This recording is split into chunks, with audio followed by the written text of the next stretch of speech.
Friends, அஸ்ஸலாமு அலைக்கும். யூஸ்ஃபுல்லான டிப்ஸ் தெரிஞ்சுக்கணும் அப்படின்னா இக்ரம் பானு லைஃப் ஸ்டைல் சேனலை சப்ஸ்கிரைப் பண்ணி ஆல்கிற பெல் ஐக்கானை கிளிக் பண்ணிக்கோங்க. அப்பதான் நான் போடுற வீடியோஸ் உடனுடனே உங்களுக்கு நோட்டிஃபிகேஷனாக வரும். வாங்க வீடியோக்குள்ளே போகலாம். இப்போ நமக்கு தேவை என்ன அப்படின்னு பார்த்தீங்கன்னா வினிகர், லெமன், ஈனோ, ப்ளஸ் வந்துட்டு டிஷ்யூ பேப்பர்ஸ் அண்டு சோடா உப்பு.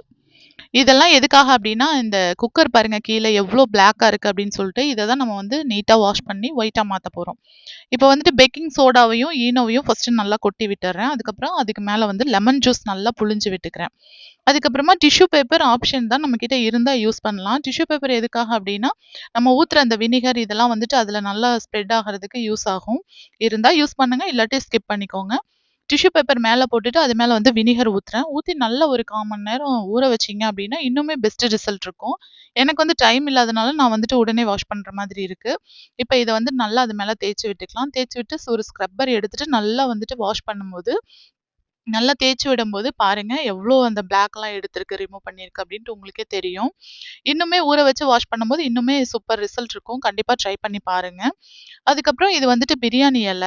இது வந்து எதுக்காக அப்டின்னா, நம்ம சுண்டல், ஒயிட் சன்னா இதெல்லாம் வந்துட்டு நம்ம ஸ்டோர் பண்ணும்போது, அந்த பாக்ஸ்ல வந்து ஒரு 2 இல போட்டு ஸ்டோர் பண்ணோம்னா, சீக்கிரமா வந்து பூச்சி, வண்டு அதெல்லாம் வைக்காது. ப்ளஸ் வந்து ஸ்மெல்லும் ரொம்ப நல்லாருக்கும். நமக்கு வந்துட்டு சமைக்கும்போது அந்த டேஸ்ட், அந்த ஸ்மெல் வந்து ரொம்ப சூப்பரா இருக்கும். கண்டிப்பா வந்து நீங்களும் ட்ரை பண்ணி பாருங்க.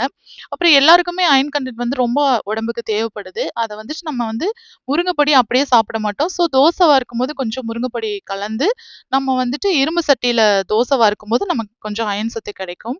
பச்சை பட்டாணி நல்லா வேக வச்சுட்டு, அது மேல துருவுன கேரட்டு, பொடி பொடியா கட் பண்ண பெரிய வெங்காயம், கொத்தமல்லி இல, மேல வந்து குருமிளகுத்தூள் இதெல்லாம் போட்டுட்டு எடுத்து சாப்பிடும்போது டேஸ்ட் ரொம்ப சூப்பரா இருக்கும். முட்டைய வந்து ஆம்லேட், ஆஃப் ஆயில் போடாம நல்லா பாயில் பண்ணி சாப்பிடும்போது அதோட சத்து ஃபுல்லா நமக்கு கிடைக்கும். வீடியோ புடிச்சிருந்தா லைக் பண்ணுங்க, ஷேர் பண்ணுங்க, கமெண்ட் பண்ணுங்க. சேனல சப்ஸ்கிரைப்